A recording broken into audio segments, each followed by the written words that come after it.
Akwaba, welcome to the mini manual read along.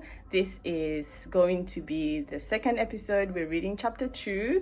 Thank you for joining for last week. I've got my drink. I'm just having orange juice. What are you having? I had really wanted to have bisap, or sobolo, which is a West African delicious hibiscus drink. But it turns out I had finished it all, so I'm just having orange juice. Grab yourself a drink. So last week we finished it. The topic was why afro and curly hair is different, and I hope that you had a chance to do your quizzes. Let me drop the cup. So I gave you 5 seconds for each question. So there was 1, 2, 3, 4, 5 seconds on each question. I hope you stuck to the time to be able to test your knowledge on what you learned about why afro and curly hair is different. And I would love to see your responses in the comments. So when you have time, please let me know. It's really great to test your knowledge because often you think you've got it and it's not until you have to repeat it or also explain that you may catch the little gaps where you perhaps didn't fully understand what was going on. But today we are on page 9. Let me grab the mini manual for you to have a look. So today we are on page 9 of the mini manual for caring for afro, curly, and locked hair. And today it's a really exciting one because it's the first of developing a hair care routine.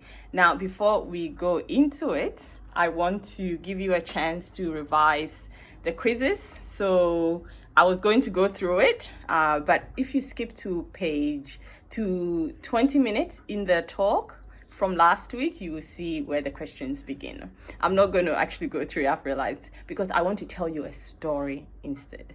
And so the story I want to tell you is a really strong memory from when I first went natural. And I learned that you are not born with knowledge on how to care for your afro, curly, or locked hair. It's not innate. You have to learn it. And I learned it the hardest way possible.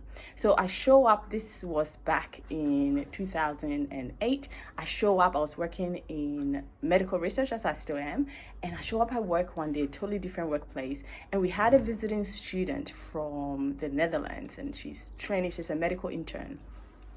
And I've gone to work. I was a bit self-conscious about how I was looking. I had no idea how to care for my hair. And she's looking at my hair really intently, and I can see she's quite puzzled.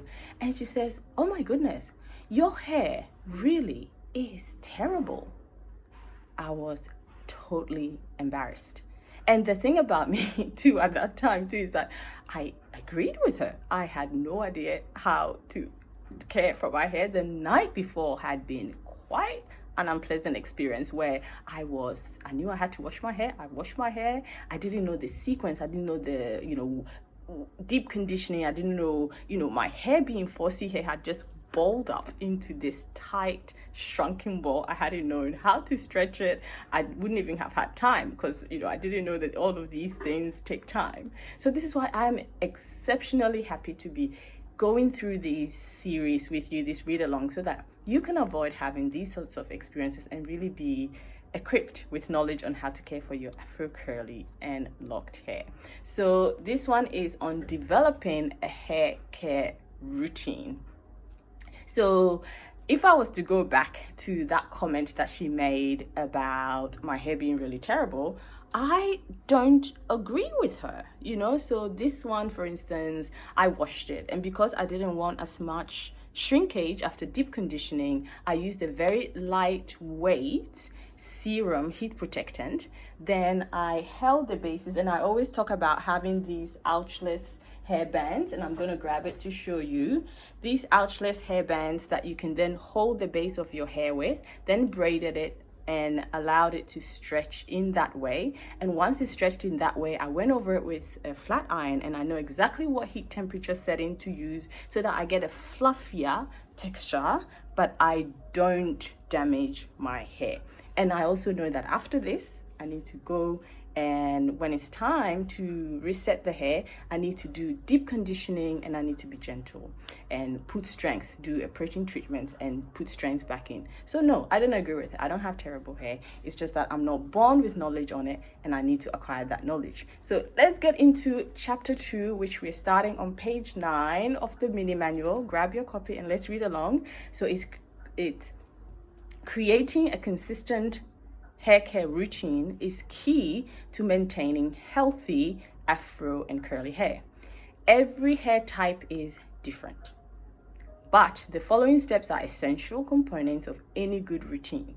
So in this chapter, we'll cover how to properly wash, condition, moisturize, and detangle your hair with recommendations for specific hair types and textures. So let's look at washing. Washing afro and curly hair can be a delicate process because overwashing can strip the hair of its natural oils. Underwashing can cause buildup, and then you won't get your curls as you want. Here's how to achieve the perfect balance. There's this thing called co-washing. Co-washing stands for conditioner washing. It involves using a silicone-free conditioner, and so in the Dzeani range, all our range are silicone free. Use it to cleanse the hair instead of shampoo. It helps maintain moisture in dry or curly hair while still removing dirt and product buildup.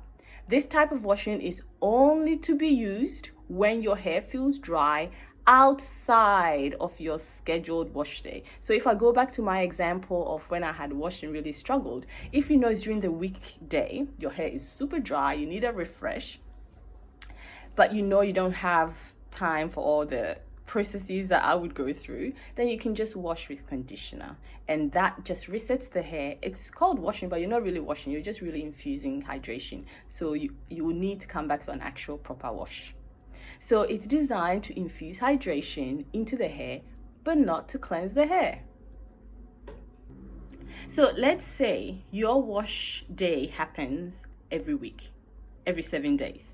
However, due to changes in weather or variations in the products that you use, you feel your hair start to feel dry. In such circumstances, you may rehydrate your hair by washing with a lightweight conditioner. Very lightweight. This is not the time for the thick ones, which normally 4C hair, very textured hair would love. So it's best for dry, curly, or color treated hair, and you will do it like 1 to 2 times a week, depending on your hair texture and how active you've been. Like if you've been in the gym and you just need to refresh, then yes, you can also use a conditioner washing process. So that's just not really washing, it's more just rehydration. But when you really need a good wash, let me introduce you to clarifying shampoos. Sometimes curly hair needs a deep cleanse to remove product buildup, dirt, and oil. For example, in instances where you use silicone or mineral oil based products, so your Blue Magic, your pink oil, they tend to be mineral oil heavy. So in these circumstances, or even if you heat straighten like I did, like I've put silicone this time, so that's how you avoid it, the shrinkage, right? It coats the hair. So when you've done that, you want a shampoo with sodium lauryl sulfate, the SLS that we're all avoiding, to act as a clarifying agent. So it's great for removing heavy product buildup or prepping hair for a new styling regimen. So the frequency is once a month at most to avoid excessive dryness. But then there is the sulfate. This should have been actually the clarifying shampoo color. So there's the sulfate. I'm going to switch it because sulfates, free shampoos are quite safe. So sulfates are harsh detergents that can strip the hair of its natural oils, which is particularly damaging for afro-textured and curly hair. So we want to opt for sulfate-free shampoos for our regular washing. that gently cleanse without over drying. And so at Dzeani, as you know, we make the African black soap. But I have to say the African black soap, actually, because of its pH being quite high, qualifies as a clarifying shampoo because it will lift your cuticle and allow all the buildup to come off. And so when you're using your African black soap shampoo, any African black soap shampoo, you want to finish with a low pH. So you do an apple cider vinegar rinse, or if you're using the Dzeani range, you use your Signature leave-in conditioner because that has a low pH to balance your hair back to its happy pH, which is around 4.5 on the Richter scale. So go ahead and be mindful when you're using this shampoo. It qualifies as a clarifying shampoo. So this is not your weekly wash. This is like once a month, right? So those sulfates that can really strip your oils, your natural oils, is not what you want to use on a regular basis. You want to go for the sulfate-free shampoos that gently cleanse without over drying. And you can use that in your weekly, your fortnightly kind of wash, depending on the products, how heavy that product use that you have for your hair. So those sulfate-free shampoos are best for regular cleansing without harsh effects. And you can use it once a week, as I said. So tips for washing when you've got Afro curly 4C hair. You want to section the hair, and I've got a visual. We want to always section the hair. Having it all out like this can be problematic. So we want to put it into some twists or braids and section it. You want to divide your hair into sections to ensure thorough washing and prevent excessive tangling. We always focus on the scalp, the skin, where the hair is coming out of. You gently massage the scalp to lift dirt and stimulate hair follicles. You want to focus on lifting any product or dirt sitting on top of the scalp, and you will see it. You will see the buildup come up as soon as you add, when you're clarifying, for instance, with the African black soap shampoo, you see, like I see like a film, an oily film, and like a white precipitate, and that's all product buildup that needs to come out regularly to keep the scalp healthy. And you also put on your strand once a month or so if you're clarifying, in order to remove all the product buildup, because you've been putting product, you've been putting oil, so you want to remove it periodically so you can when you put the next lot of products, it goes in, your hair actually benefits from it. Otherwise it's just sitting on top of the previous products, which are no longer doing anything. So focus on your scalp. You want to rinse with cool water. You don't want warm water, you don't want hot water when it's time for finishing off. While you're rinsing, you could use hot water, or not even hot, warm. No one needs hot water. So gently rinse it, but your final rinse should be with cool water. This helps to seal the hair cuticle, and it locks in moisture and also reduces frizz. You want to rinse with water that is as cool as you can tolerate. I remember when I first learned this tip, I was putting like icy cold water. It's unpleasant. You don't need that. You just need cool water to close the cuticle. So I have, as part of being natural for so long, I have this process which I call shrinkage smart washing. It's a game changer for me. So what you do basically is you're trying to minimize your hair from shrinking excessively. And so what you do is actually put your hair into sections, and you're going to focus on cleansing the scalp while it's in the sections. I focus on the skin where the hair is coming out of, and after wiping, what I do is I dilute shampoo in a bottle so it's not so thick, dilute it up, and then you go in and with some wipes, clean, like baby wipes even, or just any microfiber cloth that you have. I do have one right here, but I just can't grab it for you. But just any cloth, you're just going to focus on the scalp and cleanse the scalp. So once you know the scalp is super clean, because it takes time to get that scalp clean, and that's where you often run into the problems, because you've got your own hair getting really wet and getting shrunken and going into a ball when it's like your really coily textures. So if you just have it in the form of a braid, but you're focusing on the scalp and giving that scalp, you've wet it, you're giving that scalp the clean so that the follicles are happy. Then you're going to go ahead, once you know your scalp is already clean, you jump into the shower, and that's when you then rinse it out. Rinse out the shampoo thoroughly, and then you go ahead and apply some to your strands, unravel the braids, apply to the strands in a prayer motion, and then you're going to go ahead and rinse that out as well. The strands don't need quite as much focus as your scalp.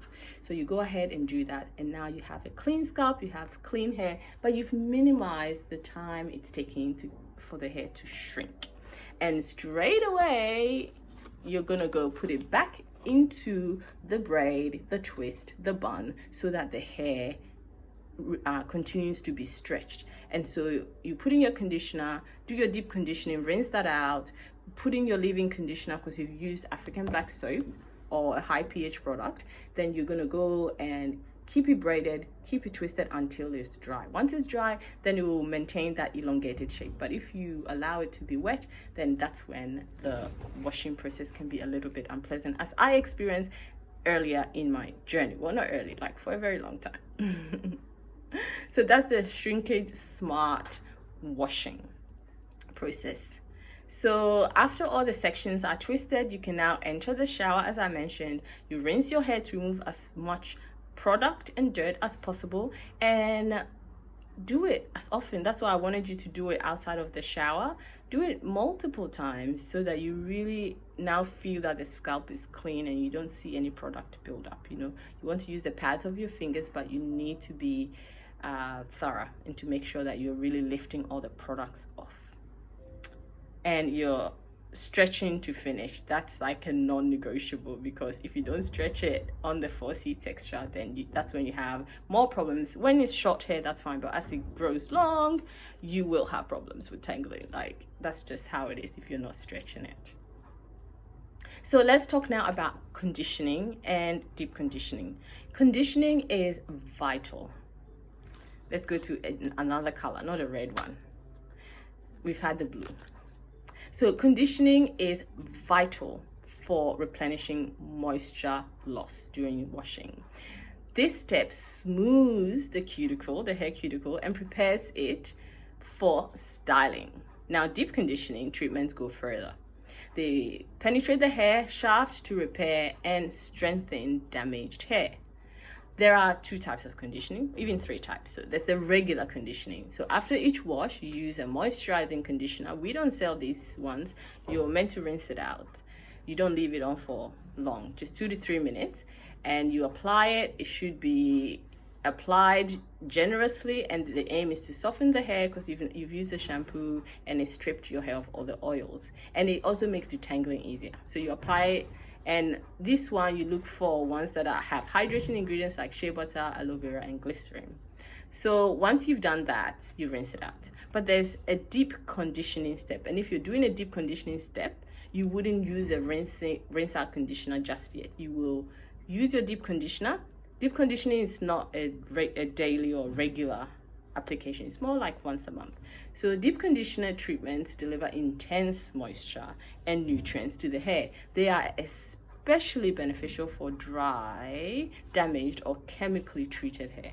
You can either use a store-bought one, and we do have a deep conditioner that we call treatment, and I just want to pick it up for you and show you our deep conditioner behind me. So this is the Synerger. Let me see where this deep conditioner, here it is. So here's our deep conditioner here, the green one. And so you want to actually apply a little bit of heat with the deep conditioner just by putting a shower cap on or a moistened warm towel, or you can even use a hooded dryer. And so you sit for about 20 to 30 minutes just to allow it to go in and do its work, and then you can rinse that out as well. So tips for conditioning: basically anytime you're using any conditioner, for those that are on the lower scale of the porosity being a little bit lower, You can use a hooded dryer with any kind of conditioner to really encourage it to go into your hair, and you can apply a deep conditioner to allow better penetration into the hair. So then there are leave-in conditioners, and I recommend that for all my curly girlies, all my afro hair girlies. These are lightweight conditioners that are left in the hair after washing. I don't know where I'll be without it. I need to leave it in. And this provides extra moisture and makes styling easier. So we've talked about conditioning. Now let's talk about moisturizing. There is you've probably heard of them, the LOC and LCO method. Afro and curly hair need moisture to stay healthy and strong. Oil alone isn't enough, nor is it a moisturizer. Oil is not a moisturizer, guys. Let's be clear on that. True moisture comes from water-based products. However, you do need oils because oils are used to seal that moisture. This is where the LOC or LCO method comes into play. The LOC method the LOC stands for liquid, oil, cream. This is a layering technique that involves applying a liquid like water or a water-based leave-in conditioner, and then you follow it up with an oil to lock in moisture. And you can see some oils. We've got our elixir oils here. That's like a really luxurious blend of oils, but you could just use a single oil such as jojoba. You want to usually go for the lightweight ones, but you can use castor oil. It's quite thick as well to seal in your moisture.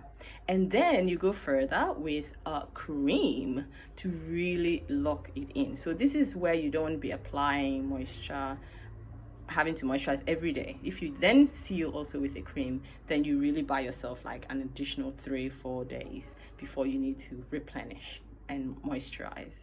So the steps here is you use a water-based leave-in conditioner or simply spritz hair with water. Then you apply your oil. You apply a lightweight oil like baobab oil, jojoba oil, argan oil, grapeseed oil, even coconut oil if your hair can handle it. And then you go in with a cream, a thick cream or butter. Shea butter is great, or a curl defining cream. There's a variation of that, and that is the LCO method. So this is the same kind of idea, but it may work better for you if you don't like the LOC method. So this method stands for liquid. You come in with your cream before finishing with your oil, which works better for lower porosity hair that struggles to absorb moisture.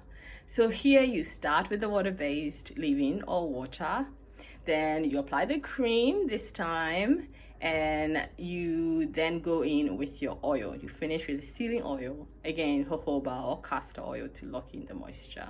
So when you're doing moisturizing in general, you want to focus on the ends. Apply more product to the ends of your hair as they are the oldest. I call them the grandmas, and most prone to dryness and shrinkage. So my ends, I don't know how old these guys are, like years, right? So you need to be gentle with them. Decades, I should even say, other than the odd trims. So afro and curly hair also needs a specific routine when it comes to detangling. It's prone to tangling. They're very social. They like to interact and hang out and party, and that's okay, but you need to be aware of it, okay? So especially if it is dry or unmoisturized.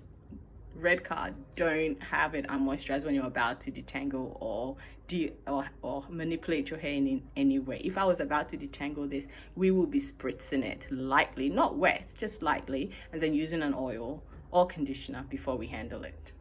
So proper detangling prevents breakage and makes the hair easier to style. There are several options. There's finger detangling. This is a gentle method and it's my go-to method. It allows you to feel for knots and work them out without causing unnecessary tangles. It's also really good if you have your hair strands are not so thick, delicate curls, because it helps to prevent breakage. But you may want to use a tool. But in all of these, you want to apply a leave-in conditioner or detangling spray and drink break. So we want to apply the leave-in conditioner whenever we're detangling, or a spray, and gently work through small sections of damp hair with your fingers. So it's damp hair, not wet, because it's quite fragile too when it's wet. And you want to start from the ends and work your way up to the roots. So gently detangling.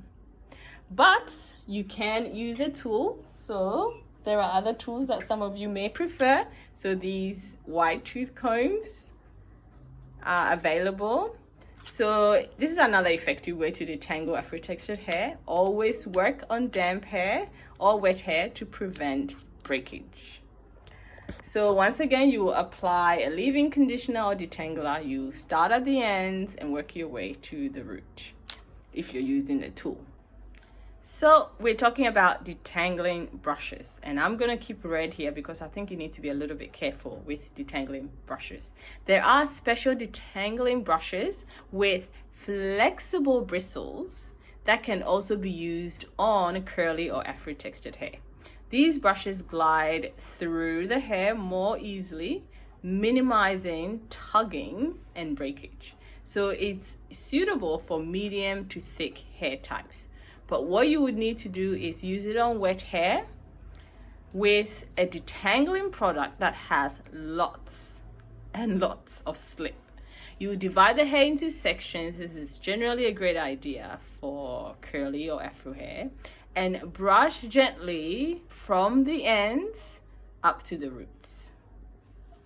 In general, the tips for detangling is that you're going to work in small sections, and this prevents further tangles and allows for more control. Personally, I detangle in 16 sections. Use slip. Always use a product with plenty of slip, such as conditioners or detangling sprays, to make the detangling process smoother. So, by developing a consistent hair care routine, you set a strong foundation for maintaining the health and beauty of your natural hair. Proper washing, conditioning, moisturizing, and detangling can reduce damage, enhance curl definition, and support overall hair growth. So that brings us to the end of developing a hair care routine, chapter 2 of the mini manual for caring for afro, curly, and locked hair. Next week, we'll be doing chapter 3, which will be on protective styling. So you definitely don't want to miss it. But as usual, we're going to go through with some quizzes. Now, I warn you, some of these quizzes have questions that you really have to think about, and questions that probably will be covered more in depth next week when we cover protective styling, but you can still give it a go. So are you ready? So I've got my countdown questions here. You're going to have 5 seconds. I think I may have it upside down. 1, and then we're going to go to 2, 3, 4, and 5. So give you 5 seconds for each of these. So are you ready? So this one is multiple choice. What is the first step in a hair care routine? Is it A, choosing products? Is it B, knowing your hair type and porosity? Or is it C, picking a protective style? Or perhaps you think it's D, trimming split ends. What is the first step in building a hair care routine? Is it A, choosing products? Is it B, knowing your hair type and porosity? Is it C, picking a protective style? Or D, trimming split ends? You have 5 seconds. So we're going to do 1, 2, 3, 4, 5. Time's up. Please enter your answer. So we're going to question 2. This is a true or false. Consistency in your hair routine is more important than using expensive products. Is it true or false? So we give 5, 4, 3, 2, 1. Time's up. True or false? Consistency is in your hair routine is more important than using expensive products. Let's go to question 3, and this one is a multiple choice. Which of the following is not part of a basic natural hair routine? Is it A? So question is, which of the following is not part of a basic natural hair routine? Is it A, cleansing? Is it B, conditioning? Is it C, moisturizing? Or perhaps it's D, chemical straightening? Which of the following is not part? Is it cleansing? A. Is it B, conditioning? Is it moisturizing? C. Or is it D, chemical straightening? Question 4 is a scenario question. You will have to think a little bit about this. If your hair, I didn't give you the timer. So 5, 4, 3, 2, 1. Time's up. Let's move to question 4, a scenario question. If your hair often feels dry between wash days, what adjustment could you make? So it's not wash day yet, but it feels dry. And by now, I think we should start to understand that the washing is the hydrating step for you. That's what should be happening. It should contribute, let's say, because you're removing buildup and then starting fresh. So if your hair often feels dry between washes, what adjustment could you make? Question, let's count down. 5, 4, 3, 2, 1. Time's up. Question 5. This one's super easy. Fill in the blank. The blank method, and it stands for leave-in oil cream, is a popular method to lock in moisture for natural hair. The something method, standing for leave-in oil cream, is a popular method to lock in moisture for natural hair. What method is that? You don't need 5 seconds for this. You don't need 5 seconds. So let's now go to question 6. It's a multiple choice. And this is the one that you may not get, but it primes you for next week's question, next week's topic. How often should protective styles like braids or twists generally be kept in to avoid damage? How often should styles like braids or twists generally be kept in to avoid damage? Is it A, 1 week? Is it B, 2 to 3 weeks? Is it C, 6 to 8 weeks? Or perhaps you think it's D, 12 weeks or more. So how often? Should it be 1 week that you leave in your protective style? Should it be 2 to 3 weeks? Or perhaps 6 to 8 weeks? Or maybe you think it's 12 weeks or more. So that really will come out next week if you're not sure about it. This one you need time. 5, 4, 3, 2, 1. Time's up. So this one's a reflection point for you. Think about your own current routine. Which step do you find easiest, and which step do you struggle with the most? Thank you once again for joining, and looking forward to having you for next 2 weeks when we cover chapter 3, protective styling. It's been wonderful hanging with you. God bless you. See you then.